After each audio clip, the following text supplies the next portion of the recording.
Hey guys, Amanda Brooks here. I am coming to you live from my wellness center in downtown Bangor, Maine. For those of you first tuning in who don't know me, I'm a physician assistant. I work in the emergency department, and it's really my goal to help bridge the gap between modern and alternative medicine. So yesterday I was working in the ER, and I came up with this idea for this video because I'm surrounded by people making very poor eating choices. Now, none of us are perfect, but what I'm hoping that this video is just going to make you open your eyes a little bit wider, make you scratch your heads a little bit more, and think about things in a different way. Hey, good morning, Misty. Anyway, when I was working yesterday, right, I went into a patient's room. He's sucking down a 2-liter bottle of Mountain Dew, wonders why he has a kidney stone. I'm seeing, someone, I'm going to try to keep this anonymous because of patient confidentiality, but, people are having heart attacks and having potato chips, just eating Twinkies and snacking on Skittles. And it's not just the patients, though. Those of us that are working in healthcare, we are supposed to be the examples of others, right? So the registration girl next to me, I think she ate 5 bags of chips. One of the physicians that I was working with, he ordered Dairy Queen for the entire staff. Another physician that I work with, she has the mentality that she doesn't care about nutrition because, we quote unquote have to die of something. Now, this is not the right mentality, and I think this is the mentality of so many of us. So as a standard American diet, we are consuming super calorie dense foods, right, that are riddled with corn syrup and sugar and animal products and oils. And our government's partly to blame because our government is huge on producing corn, right? Corn, 90% of it is genetically modified. And having this corn helps us to create corn syrup, which leads to, sugary products, processed products. Do you guys know that, 14 million deaths annually are attributed to us eating such a diet? This is insane. Okay, so let's think about this for a minute. I want to compare this to something else. So smoking. Smoking actually used to be promoted by physicians. If you don't believe me, Google smoking and physician recommendation. You will see advertisements for physicians advertising for certain cigarettes. Guess what? It took 5 decades after we had initial research looking specifically at nicotine and cancer before anything was done about it. Think about this. Hey, if you're watching your grandkids, would you say, hey, here, Sonny, here, light up a cigarette? Of course you wouldn't. But every time you give your grandchild or your child a sandwich with deli meat, we know that deli meat, it's a class 1 carcinogen, so you're doing just that. Personal story, my little one, Arabella, visited her Nana and Bumpa this weekend. And we have a real battle with food. I try not to be that overpowering helicopter mom that I am, unfortunately, poor girl. And you know what? They were feeding her creamsicles. Okay, we don't do dairy at our house, okay? And not only 1, but she told me later that she had 4. So why can't I help to better educate not only my own family, but your families, just so that your eyes are opened?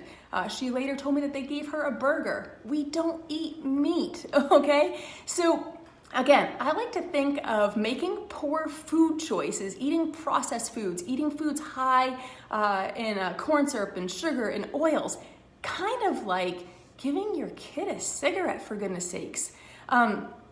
Now, unfortunately, chemical companies, these food companies, they're like big pharma, right? They have a lot of money. So because they have a lot of money, they do a lot of advertisements. Unfortunately, there's no money in eating like a plant-based diet, right? There's no double-blind placebo-controlled studies because, again, there's no money, which means that there's no advertising in it, okay? So people are so hung up on FDA approval, knee-jerk reaction. Pretty much everyone that I talk to, maybe about a supplement, which you guys, supplements aren't FDA approved because they don't treat disease processes. But FDA approval, doesn't really mean anything. Do you know how many drugs out there are FDA approved? I bet some of you that are a little bit older remember the drug thalidomide, right? An anti-nausea medicine used in pregnant women. Guess what happened? Tons and tons of kids were born with really weird deformed limbs, and that was FDA approved, okay? So another problem that I have, what's our number one killer? Our number one killer is coronary artery disease. Why? Why are we still dying from a process that's completely preventable? It's treatable, it's even reversible. Have you guys heard of Dr. Esselstyn? He was a famous cardiothoracic surgeon.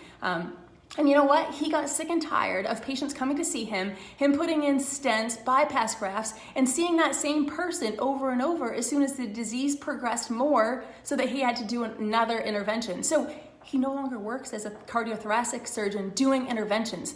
He started looking into plant-based diets, and guess what he found? He did a small study looking at people with advanced disease. This was confirmed through angiography, so visualizing the vessels, imaging, like through an imaging process. So he confirmed that they had vessel disease. He put them on a plant-based diet, and it not only prevented further progression of their disease, but reversed their disease. Okay, in every single case except for the one that went back to consuming a standard American diet. So again, I ask you, why is this our number one killer? Okay, I love modern medicine. I absolutely love it. Hate it for chronic disease. It's great for acute stuff. But why are we still dying from so many things that are preventable? It's because we don't know. It's uncomfortable to step outside of that zone that we are so comfortable in, right? Like, we like going through a drive-through. We like getting our processed foods. We like rewarding our children with ice cream cones and sugary candy snacks. You know, guess what? If we could picture that this is leading to disease in ourselves and our loved ones, would we continue to stuff our faces like we are? Now, another thing, let's think about another thing. Breastfeeding. We need to have a public initiative, like a public health initiative, to help educate everyone, which is really what I'm hoping you guys are gonna help me do. So my mom, she had me and my brother Troy. We're twins. So for those of you who don't know, I'm a twin. And no, we're not identical. He's a boy. People still ask me that when I say I have a twin brother. They're like, oh, you guys identical? No. So anyway, there's 4 minutes between us, okay? And when I asked my mom, hey, did you breastfeed us? She was like, oh my gosh, no way. You know, there was so much publicity about how people shouldn't breastfeed and that you could give your babies better nutrition through like Carnation, Nestle, whatever it is. Again, advertising. Do you guys, can you even believe that? Does that even make sense? Does it make sense that we could synthetically produce something better than what our bodies make for our children? No. So I am so thankful that there's been a public health initiative to re-engage moms to breastfeed. So that's a really good example of how public health education works. So I've found a really great health initiative. It's called the True Health Initiative. It's spearheaded by Dr. Katz. In the comments below, I will link this. This talks about using lifestyle as medication, because guess what? All of you, you're always asking me, hey, listen, how do I get off this medication? How do I lower my cholesterol? Hey, what can I do about my blood pressure? Guess what you can do? You can just change the way that you're eating. And then you can also focus on nutrigenomics, using nutrition to act on your genes to turn them on and off. So anyway, I'll get off my soapbox. I'm hoping you guys that you're getting some value out of this. So if you are, like this video, hey, share it with someone that you think it could benefit.